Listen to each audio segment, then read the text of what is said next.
Hello everyone, welcome class 12 to today's video lecture. Class, today we will proceed with the expenditure method of measuring national income. This method is quite simple and easy. Expenditure method national income को measure करता है in the sense that it considers national income as sum total of final expenditure. Listen to me again, sum total of final expenditures incurred by households, government, foreigners, मतलब business firms, individuals, government, foreigners, ये सब जितना भी final expenditure कर रहे हैं, ठीक है, उन सबको प्लस कर दे, अगर हम उन सबका सम कर दें तो वो हमारी बनती है नेशनल इनकम. मैं इस चीज को दोबारा समझाती हूँ. ये मेथड ही मेजर करता है, ये कंसीडर करता है नेशनल इनकम को as the sum total of final expenditure made by business from household etcetera. मतलब households, government, business firms, foreigners जितना भी फाइनल एक्सपेंडिचर कर रहे हैं डोमेस्टिक टेरिटरी में, जितना भी फाइनल एक्सपेंडिचर कर रहे हैं उन सबका अगर हम सम टोटल कर दें तो बनती है हमारी नेशनल इनकम. तो ये तो हुआ एक तरह से इंट्रोडक्शन एक्सपेंडिचर मेथड का. बट हम मेन जो क्लास अब स्टार्ट करते हैं कि जो एक्सपेंडिचर मेथड है क्लास, उसके 4 कंपोनेंट्स होते हैं, मेजर 4 कंपोनेंट्स. पहले हम मेजर 4 कंपोनेंट्स को देखते हैं. Private final consumption expenditure, government final consumption expenditure, gross domestic capital formation and net export. हम हर एक कंपोनेंट को डिटेल में स्टडी करेंगे क्योंकि जितना ये चैप्टर न्यूमेरिकल्स के पॉइंट ऑफ व्यू से इंपॉर्टेंट है, प्रैक्टिकल पॉइंट ऑफ व्यू से इंपॉर्टेंट है, उतना ही ये इंपॉर्टेंट है थ्योरी पॉइंट ऑफ व्यू से. Is that clear? तो आपको दोनों ही चीजें थ्योरी और प्रैक्टिकल्स को ध्यान में रख के करनी है. तो class, private final consumption expenditure क्या होता है?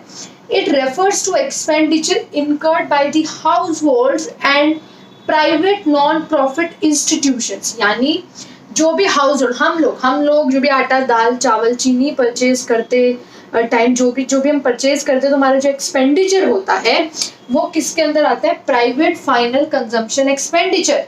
ठीक है, तो जो भी एक्सपेंडिचर हाउस होल्ड से होता है, प्राइवेट नॉन प्रॉफिट इंस्टीट्यूशन से होता है, उसको हम इंक्लूड कर देते हैं तो बनता है प्राइवेट फाइनल कंजम्पशन एक्सपेंडिचर. या मैं कह सकती हूँ इट इंक्लूड्स 2 थिंग्स. हाउसहोल्ड्स, जो हाउसहोल्ड्स हैं, हम लोग, households final consumption expenditure. Number 2, private non profit institutions. Class, सबको पता है नॉन प्रॉफिट इंस्टीट्यूशंस क्या होते हैं? जिनका एम प्रॉफिट अर्न करना नहीं होता. Is that clear? तो इन दोनों को अगर आप प्लस करते हो तो बनता है प्राइवेट फाइनल कंजम्पशन एक्सपेंडिचर. अब है गवर्नमेंट फाइनल कंजम्पशन एक्सपेंडिचर. तो आपको नेम से ही पता चल रहा होगा कि जो भी एक्सपेंडिचर गवर्नमेंट करती है, जो भी खर्चा गवर्नमेंट करती है ऑन वेरियस सर्विसेज, जैसे लॉ एंड ऑर्डर मेंटेन करने के लिए, या जैसे गवर्नमेंट स्कूल्स है, गवर्नमेंट कॉलेजेस है, एजुकेशन के लिए, हेल्थ के लिए, डिफेंस के लिए, जो भी गवर्नमेंट खर्चा कर रही है अपनी तरफ से, जो खर्चा गवर्नमेंट कर रही है वो किसका पार्ट होता है? Government final consumption expenditure. तो पहले तो कंपोनेंट बहुत ईजी है. प्राइवेट फाइनल कंजम्पशन एक्सपेंडिचर में तो 2 चीजें हमने डिस्कस कर ली. Then government final consumption expenditure में जो भी खर्चा गवर्नमेंट कर रही है, जैसे लॉ एंड ऑर्डर मेंटेन करने के लिए गवर्नमेंट जो है सीसीटीवी कैमरास लगवा रही है, पुलिस को सैलरी दे रही है, एजुकेशन सेक्टर है, स्कूल्स ओपन कर रही है, स्कूल में टीचर्स को सैलरी दे रही है, तो ये सब हो गया गवर्नमेंट फाइनल कंजम्पशन एक्सपेंडिचर. अब आते हैं हम class gross domestic capital formation. इस पॉइंट को, इस कंपोनेंट को आपको बहुत ध्यान से समझना है. Yes class, now let's discuss about gross domestic capital formation. Class, पहले समझते हैं इसका मीनिंग क्या है. Gross domestic capital formation means you are forming the capital, that means addition of capital stock to the economy. Capital stock मतलब investment. Simple अगर हम language में बोलें तो you are procuring goods for investment. आप investment कर रहे हो, you are purchasing plant and machinery, you are constructing new houses, यानी जो भी फिक्स्ड एसेट्स होते हैं, you are incurring expenditure on fixed assets. ठीक है, तो उसी को बोलते हैं इन्वेस्टमेंट, वही होता है कैपिटल स्टॉक. तो सिंपल इसका मीनिंग है एडिशन ऑफ कैपिटल स्टॉक, और we can say expenditure on the purchase of fixed assets. तो class gross domestic capital formation के टू पार्ट्स हैं. What are those two parts? Gross fixed capital formation basically, ठीक है. Gross domestic का तो ये मतलब है addition of capital stock to the economy, you are acquiring goods for investment. लेकिन इसके भी फर्दर टू पार्ट्स है. फिक्स्ड कैपिटल फॉर्मेशन फोकस करता only and only on fixed assets. लेकिन इन्वेंट्री इन्वेस्टमेंट तो सिंपल है, आपने वैल्यू एडेड मेथड में भी पढ़ा है, closing stock minus opening stock. ये वाला कंपोनेंट इंपॉर्टेंट है, इसलिए मैं क्लास यहाँ पे फिर से आपको समझा रही हूँ. ग्रॉस डोमेस्टिक कैपिटल फॉर्मेशन का मतलब होता है it refers to the addition to capital stock. That means you are incurring expenditure on acquiring goods for investment. आप इन्वेस्टमेंट कर रहे हो, ठीक है, जिसमें ग्रॉस फिक्स्ड कैपिटल फॉर्मेशन जो है वो सिर्फ बात कर रही है fixed assets like plant and machinery, houses, dams, flyovers. तो फिक्स्ड एसेट्स की बात कर रहे हैं fixed capital formation. Inventory investment simple सी चीज है, closing stock minus opening stock. Gross fixed मतलब बात हो रही है फिक्स्ड एसेट्स की. तो उसके फर्दर थ्री पार्ट्स हैं. ग्रॉस बिजनेस फिक्स्ड इन्वेस्टमेंट, तो क्लास अपने आप पता चल रहा है जो फिक्स्ड इन्वेस्टमेंट कौन कर रहे हैं, बिजनेस. लाइक बिजनेस जो है वो पैसा खर्च कर रहे हैं on the purchase of machinery, plant and machinery, equipments, जिससे वो फर्दर प्रोडक्शन कर सके. Residential construction investment, residential construction investment का मतलब है कि आप परचेज कर रहे हो या फिर कंस्ट्रक्शन हो रही है न्यू हाउसेस की बाय द हाउस होल्ड. हम लोग नई प्रॉपर्टी खरीद रहे हैं, घर खरीद रहे हैं या न्यू हाउसेस की कंस्ट्रक्शन कर रहे हैं, तो होता है residential construction investment. Is that clear? तो इट रेफर्स टू परचेज और construction of new houses by the house hold. Gross public investment, public के लिए जो एक जनरल इन्वेस्टमेंट की गई है, जैसे फ्लाईओवर्स बनाए जा रहे हैं, रोड्स बनाए जा रहे हैं, ब्रिजेस बनाए जा रहे हैं, तो वो होती है ग्रॉस पब्लिक इन्वेस्टमेंट. ठीक है. Inventory investment is very simple, closing stock minus opening stock. इसके बाद क्लास आता है हमारा नेट एक्सपोर्ट.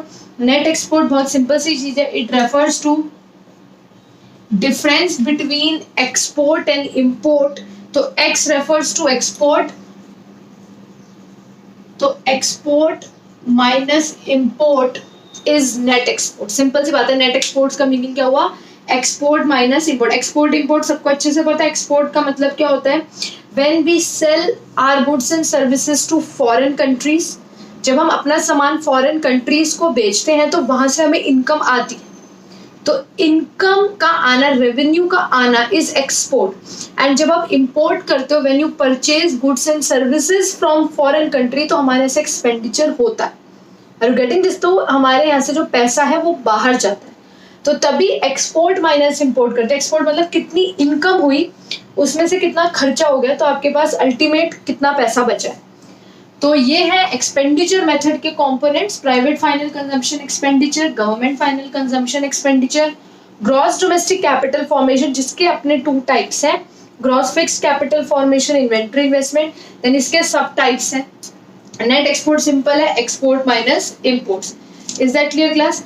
अच्छा क्लास, जब हम एक्सपेंडिचर मेथड से क्वेश्चन सॉल्व करेंगे तो जो हमारा आंसर है वो किस फॉर्म में आता है? GDP MP.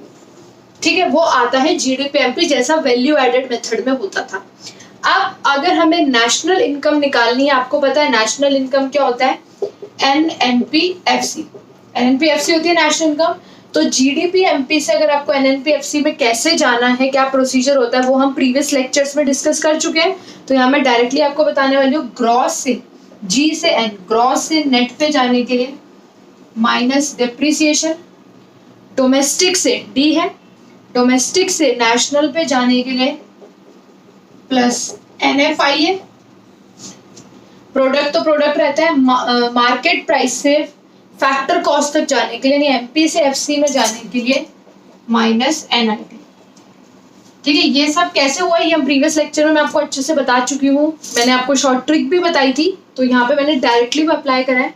ग्रॉस से नेट पे जाने के लिए माइनस डिप्रिसिएशन, डोमेस्टिक से नेशनल पे जाने के लिए प्लस एनएफआईए, एमपी से एफसी में जाने के लिए माइनस एनआईटी.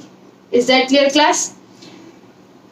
Yes class. अभी न्यूमेरिकल डिस्कस करते हैं एक्सपेंडिचर मेथड पे. वैसे तो एक्सपेंडिचर मेथड के जो न्यूमेरिकल्स हैं वो बहुत इजी होते हैं. तो क्लास आपको क्वेश्चन दिया है कैलकुलेट जीएनपीएफसी एंड ये आपको डिफरेंट डिटेल्स दी है.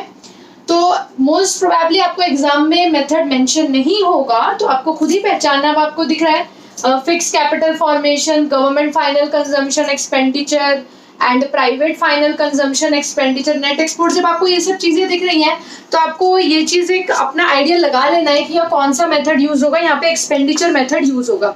एंड क्लास उसके बाद आपको फोकस करना है प्रेजेंटेशन पे। तो we'll write using expenditure method of measuring national income। अब क्लास सबसे पहले आपको ये लिखना है कि एक्सपेंडिचर मेथड से निकलता क्या है, जीडीपी एमपी। एंड उसके बाद क्लास आपको कंप्लीट फॉर्मूला मेंशन करना होता है। What is the complete formula?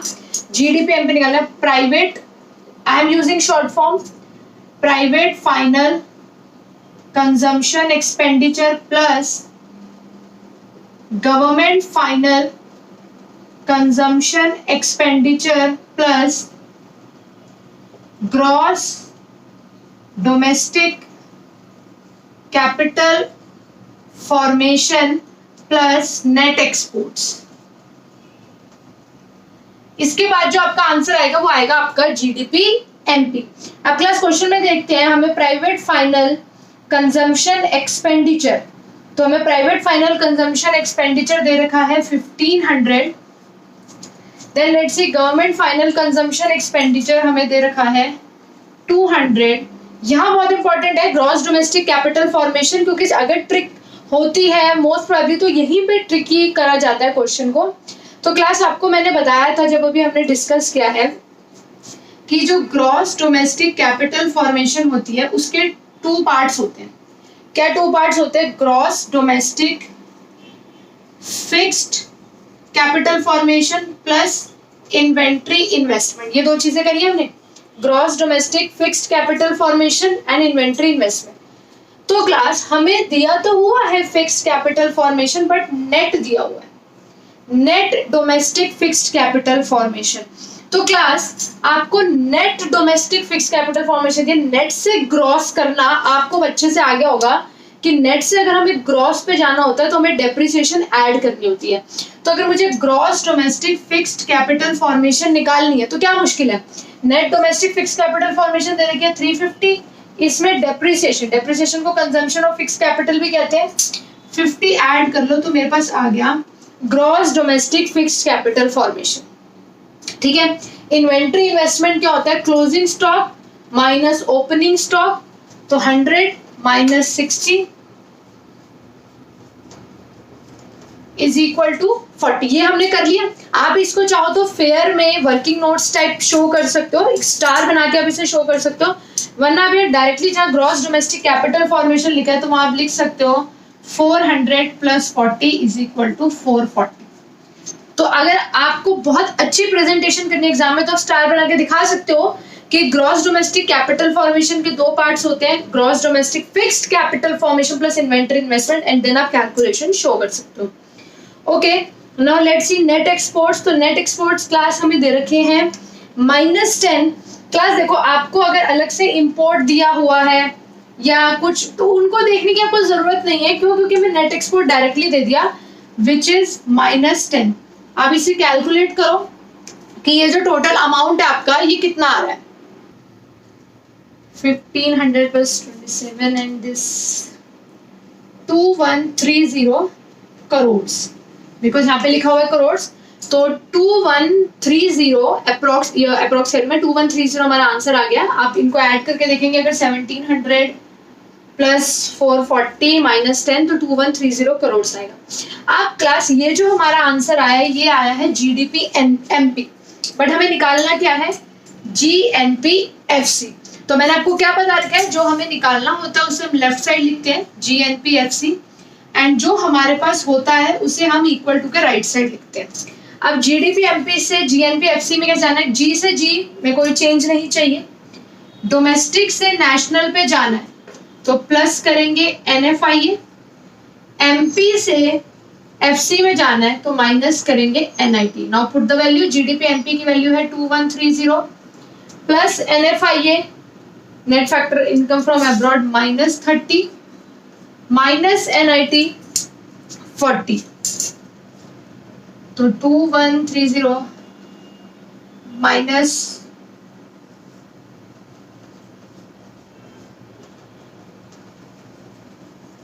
₹2060 crores। Is that clear class? तो आपको क्लियर हो गया होगा कि किस तरीके से आपको क्वेश्चन करना है। जहां भी ट्रिक आएगी तो क्लास वो यहाँ आएगी ग्रॉस डोमेस्टिक कैपिटल फॉर्मेशन में। ठीक है, तो यहाँ वाला जो कॉन्सेप्ट है, तभी मैंने थ्योरी में इसको डिटेल में एक्सप्लेन किया था, आपको इसको अच्छे से अपने माइंड में क्लियर करके चलना है। Is that clear class? तो वैसे तो इसके न्यूमेरिकल ज्यादा मुश्किल होते नहीं है, तो आप कर सकते हो इसके न्यूमेरिकल्स सारे ट्राई, आप ट्राई कीजिए न्यूमेरिकल्स। एंड अगर आपको किसी भी न्यूमेरिकल में ऐसा कोई डाउट होता है तो just let me know class, so that we can clear it.